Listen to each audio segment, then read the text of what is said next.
Hi, I'm Dave, and this is Jess. Welcome to the Secrets of Dog Training DVD.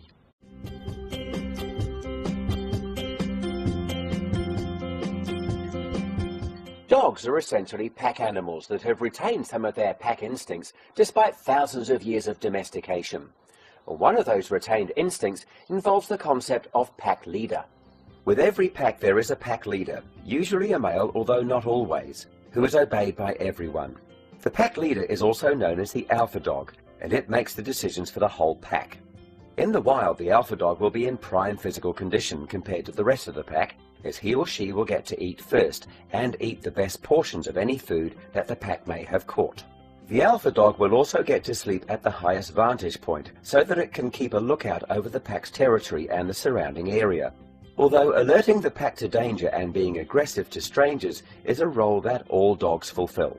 It is very important that you install yourself as the alpha dog right from the start of your relationship, and that you continue to enforce this position through using the techniques outlined in this section. Some of these tips may seem relatively subtle, but they will mean a lot to your dog. Make sure that the entire family is aware of them so that your dog will not be tempted to get above its station. If you do not enforce your and your family's position as being superior in the pack, there is a good chance that your dog will try and raise its place in the ranking system. This is a totally natural thing for it to want to do, but you must not let it happen. While not wanting to be a killjoy about controlling your dog, if a dog is given leeway to do certain things by one person and not by another, then it will get confused as to what the appropriate response is. Your dog prefers to see the world as black and white, rather than shades of grey. Most dogs have an adolescent period from between 6 to 14 months of age. However, the exact age of adolescence varies between breeds and individual dogs. During adolescence, their bodies start to produce hormones that can make them react in seemingly odd or uncharacteristic ways. It is at this stage that they are most likely to try and raise their position in the hierarchy. You must be extra vigilant during your dog's adolescence so that you prevent its hormonally changed behavior from becoming a permanent problem. If you come across your dog while it's sleeping on the floor, then you can reinforce your position as alpha dog by making him move so that you can pass by. I'm not saying that you should go out of your way to disturb your sleeping dog, but if you want to maintain your alpha position and it's sleeping in a doorway or walkway, then you should take the opportunity to enforce these values. When you and your dog are walking side by side, you should never let it go through a doorway first. The superior dog, that's you, always has the right of way and should use that right of way at all times. It's a good idea to make your dog sit or wait while you walk through first. Again, this is an extension of the pack animal behavior that you're trying to reinforce, as in the wild, the alpha dog leads the way and everyone else follows. At meal times, you should ensure that your dog or dogs eat after all the humans have. Make sure that all other family members eat first and then feed your dog. In the wild, the pack leader will eat first and get the best parts of the meal, with the dogs further down the chain eating after it. It's very important that you don't feed your dog tidbits or morsels of food without it earning the privilege. If you do feed it scraps, etc., you will just encourage poor behavior, such as your dog pestering people while they're at the meal table. Obviously, this means that you should never feed your dog tidbits from the table, as this can become a difficult habit to break. Another reason for not feeding your dog morsels is if you want to use food as a training aid. You will seriously devalue the status of food in your dog's eyes if you give it tidbits whenever you or it wants. If you keep the morsels and tidbits only for training purposes, then you will get a much better response out of your dog. Ideally, you want to have a relationship with your dog on your terms. A good way of reinforcing this is to not greet your dog straight away when you arrive home. Instead, make it go to its kennel, basket, or another room. Make sure that you have greeted all humans in the household first, have put the groceries away, and are relaxing in your favorite chair. Then, and only then, call your dog to you. Similar to the last tip, if your dog wants to go outside or knows that it's time to go for a walk, make it wait or even go to its kennel or basket for a few minutes first. Only let your dog out on your terms. The obvious exception to this is if you are house training your dog or puppy. Then you should follow the guidelines for house training. Make sure you send your dog the right messages through your body language. By that I mean don't inadvertently encourage your dog's poor behavior by your reaction to it. For example, if your dog is jumping all over you and you react by pushing it off and yelling, then it is quite likely that the behavior will continue as your dog has got your attention and finds it fun. If you notice your dog doing something that could be regarded as poor behavior, it is important that you deal with the situation straight away. We probably all know somebody who has, slowly but surely, allowed their dog more and more latitude with their behavior. A lot of the worst cases I've come across have developed for this very reason. A common and good example is allowing dogs to climb onto furniture.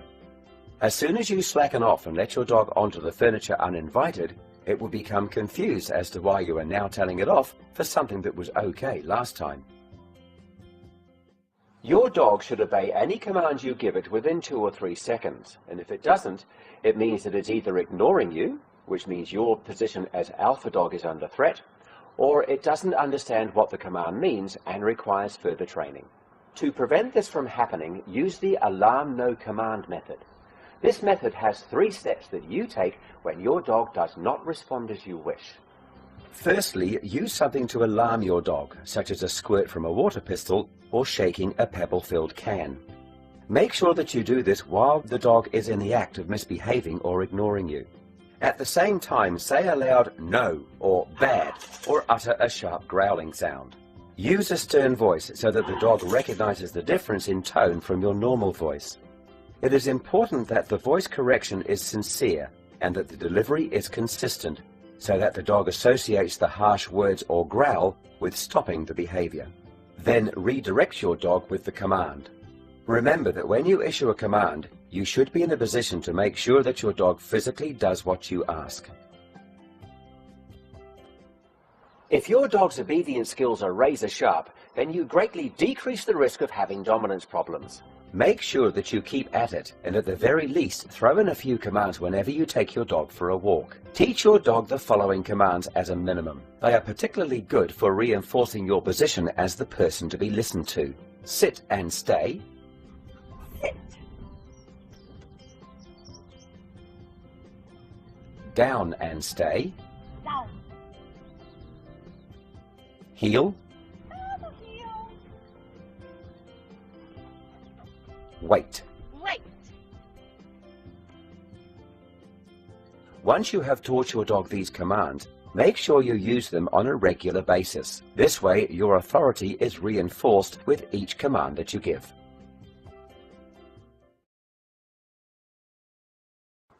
Use the following stages and the further progressions of the heel command to teach your dog that you are the boss.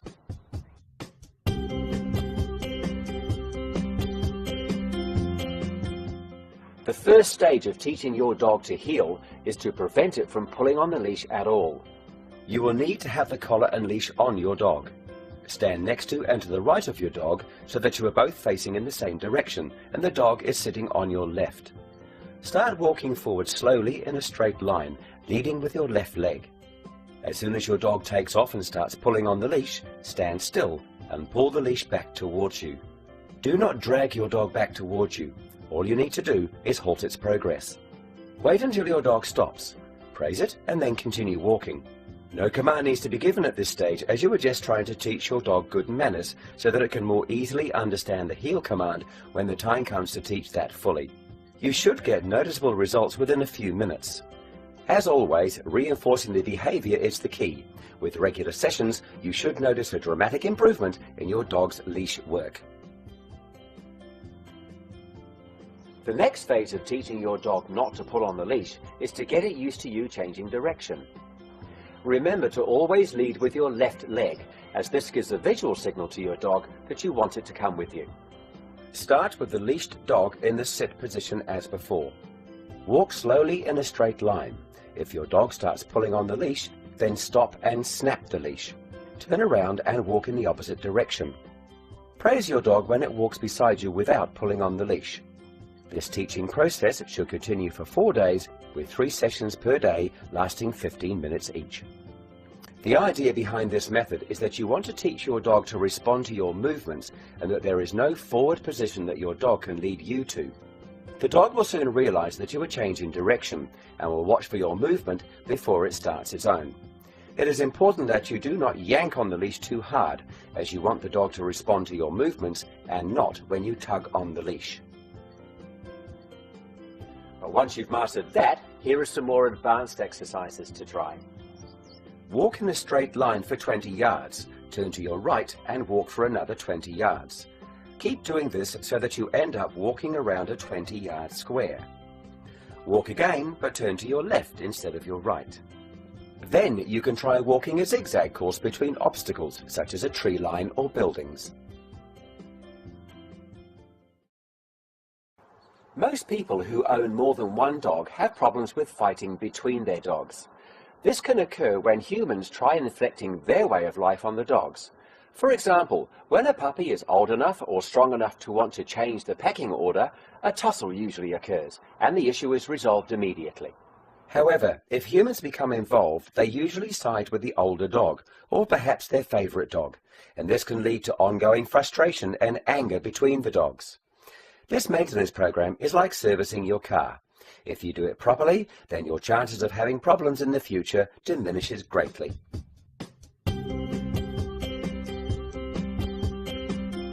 Establish which of your dogs the dominant dog is. This should be easy to establish by watching the behavior of the dogs towards each other. Start treating the dominant dog as just that and help it maintain its dominance over the other dog. You can do this in several ways. Greet and acknowledge the dominant dog first. Feed it first, pet and play with it first. Let the dominant dog in and out of the house first. Only give the dogs attention when they are together, and remember that the dominant dog gets the attention first. Discipline the lower dog if it tries to muscle in on the dominant dog. It's important to make the distinction between the dominant and the submissive dogs here, because you should be reprimanding the submissive dog only. Squirting it with water or startling it with a pebble-filled can should do the trick. If you're still having problems with your dogs fighting, then try the following techniques. Separate the dogs when you are out. Swap their sleeping rugs with each other so they get used to each other's scent. Let them sleep in your room, in crates, making sure that the dominant dog is let in first.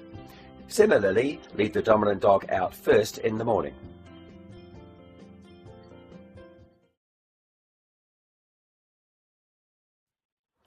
House training is a method by which you get your dog, preferably at the puppy stage, to learn to relieve itself outside or at a suitable place inside. There are 2 commonly used methods of house training, the direct method or the paper method. It is almost guaranteed that if you keep your dog indoors, then at some stage it will make a mess on the carpet. After all, how is it to know where the right place is to go to relieve itself? Follow either of these prescribed methods and, as long as you are watchful and persistent, you should be able to house train any dog.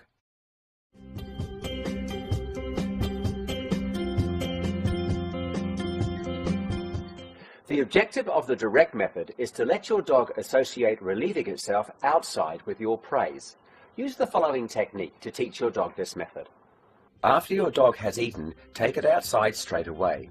If it urinates and/or defecates, then praise it straight away. If it doesn't relieve itself straight away, then take it outside at least once every hour so that your dog has every opportunity to relieve itself outside. Keep an eye on your dog when it's indoors, in between taking it outside. If it defecates inside, then scold it and immediately take it outside. It is a good idea to soak up any indoor accidents with newspaper and take that newspaper outside to the place where you want your dog to relieve itself. Do not continue to scold the dog once you are outside, otherwise it may think that outside is not the place to urinate or defecate either. Once your dog has grasped that it must relieve itself outside, then you can dispose of the feces. This whole process should take around 2 weeks if things go well. If you use this method in conjunction with crate training, then your dog could be house trained within a few days. If you are using the crate training, then take it outside first thing in the morning and last thing at night before going to bed. For the direct method to work quickly, it is important that you try not to let your dog urinate or defecate inside, as the residual smell, remembering that a dog's sense of smell is far better than our own, will encourage it to go indoors again. There are several odor neutralizers especially designed for use with animals, available from your vet or pet store.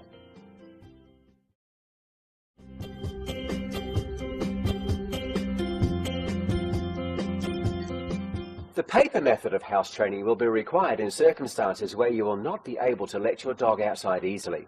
For example, if you live in a high-rise apartment building. You will need to set aside a room, preferably a small one, for 2 to 4 weeks until you get the results you're after. Cover the entire floor of the set-aside room with paper. After every meal as your dog has finished eating, place it in the room on the papers. After it has defecated and or urinated, clean out all the newspaper bar one sheet. Put fresh newspaper over the floor and place the one old sheet on top of the new paper. The dog will be able to locate the old sheet and should return to that spot when it needs to go. When it starts reusing the same spot, reduce the area of floor that you cover by half. Repeat this process until your dog goes on a single sheet of paper. When you start reducing the covered area of floor, be very watchful of your dog so that you can catch it when it is about to go. If it does it on the paper, then praise it straight away. Conversely, if it tries to go on the uncovered floor, then scold it immediately and lead it back to the paper. Once a dog has been paper trained, it can continue with this method for the rest of its life. If you move to an environment where your dog has better access to the outdoors, you can use the direct method to convert it to using the outdoors.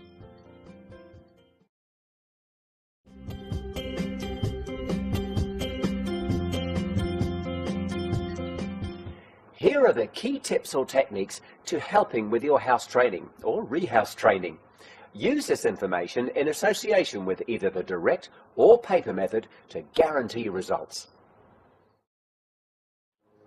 It is vitally important that you do not let your dog relieve itself in a place that it's not meant to, as the more times this occurs, the more it will think it's okay.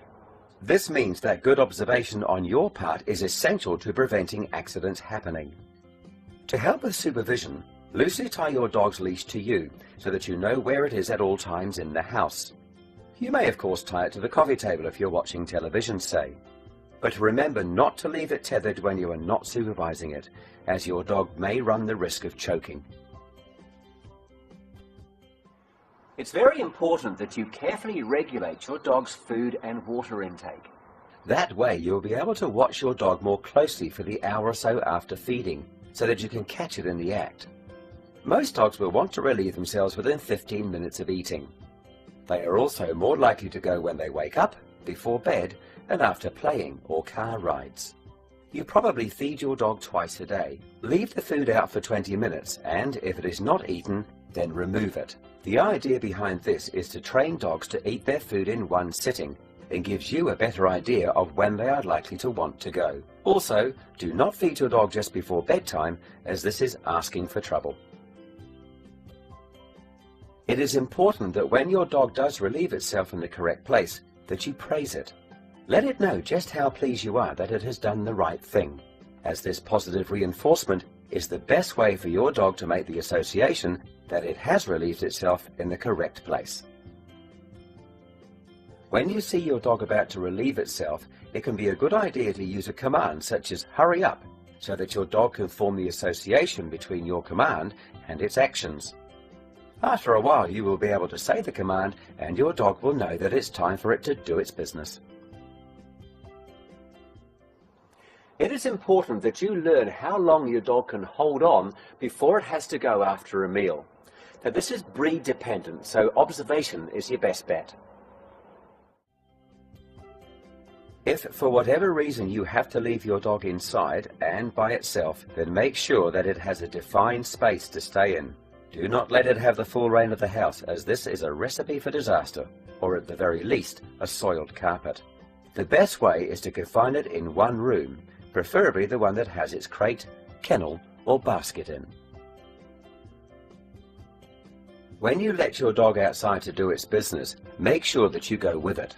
The reason for this is that it is quite likely that your dog will not relieve itself as it gets anxious about being separated from its owner, that's you. Chances are that it will relieve itself once it gets back indoors. Also, if you go outside with it, then you will be present to praise it when it does defecate or urinate. Make sure that your dog's designated urination area is the same place every time.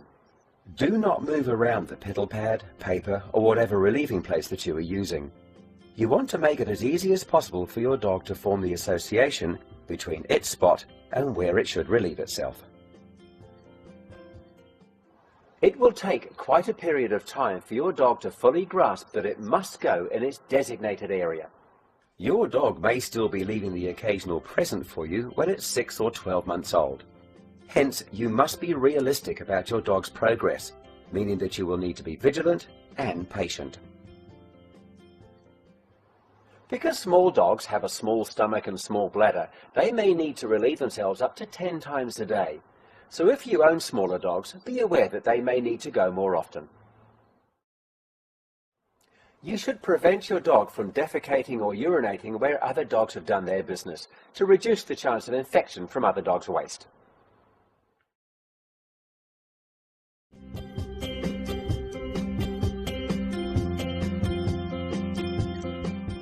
The key to correcting this behavior is catching your dog in the act. Not 5 seconds later, but while your dog is actually relieving itself. The best way that I have found to correct this type of behavior is to startle it by loudly saying no, squirting it with a water pistol, or shaking a pebble-filled can when you catch it in the act. Wait for 4 to 5 minutes, then redirect your dog to the area that it is meant to go. As the last drop is coming out, reward it with praise. It is vital that you try to prevent your dog having accidents inside the house. If it does go inside, then there's a high probability that it will try to go in the same spot again and again. You will have to be extra vigilant, especially after meal times, and when your dog is indicating that it wants to go outside. Don't ignore it if it is indicating that it wants to go outdoors. If your dog does have an accident, then use a good odor neutralizer to eliminate the smell. If your dog keeps going in the same wrong place, it can be a good idea to use the odor neutralizer, let it dry, and then feed your dog a treat on the same spot. This takes advantage of the fact that dogs do not like to urinate or defecate where they eat. Never rub a dog's nose in its urine or feces, as this will not help to correct the situation. If anything, this will make your dog more fearful of you, and while it may prevent it going in your presence, it won't stop it going in the wrong place. Remember the basic training principles from Secrets to Dog Training. Unless you can correct the behavior within a few seconds of the action occurring, it is pointless to do the correction. Your dog will not even know why you are rubbing its nose in its own feces. If you have a backyard, then consider getting a doggy door installed so that your dog has access to the outside and one room of the house. In fact, confining your dog to one room in the house where it can go to the toilet is a good idea to at least limit the potential damage. If it doesn't already, then consider letting your dog sleep in the same room as you at night. This takes advantage of the fact that dogs do not soil where they sleep. It will also help it to learn bladder control.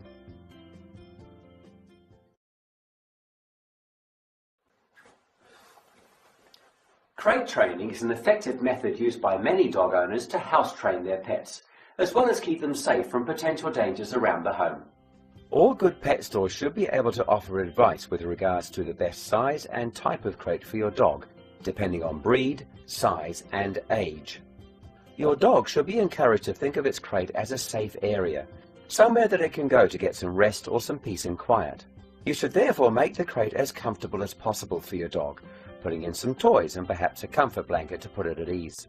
Crate training is not always easy and can take time, so patience and commitment are vital in order to successfully crate train your dog.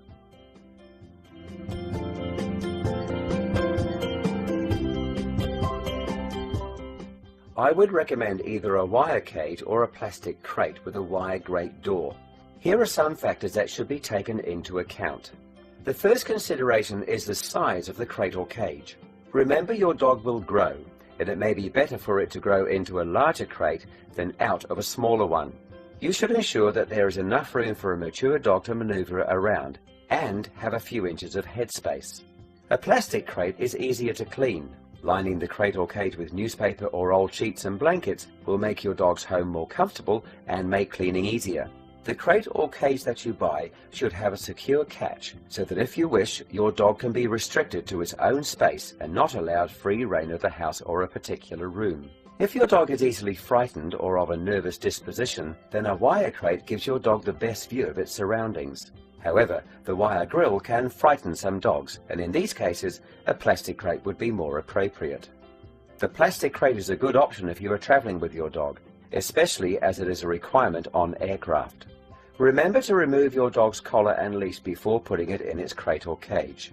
There is a possibility that it could be caught by the collar, panic, and choke itself to death. Also, make sure that you do not leave anything else that could become a choking hazard. It's not always possible to keep an eye on your dog. For example, if you're cooking or on the phone, your dog could get itself into all sorts of mischief or put itself in danger.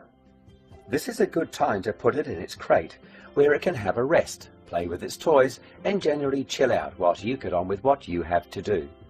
You can also use the crate if you have to go out for a short period of time, although this should only be when your dog is totally used to the crate and enjoys being in it. You should confine it to the crate for a short period whilst you are actually in the house, before trying it when you go out. Without doing this, you will not know what your dog's reaction is to being confined for a period of time.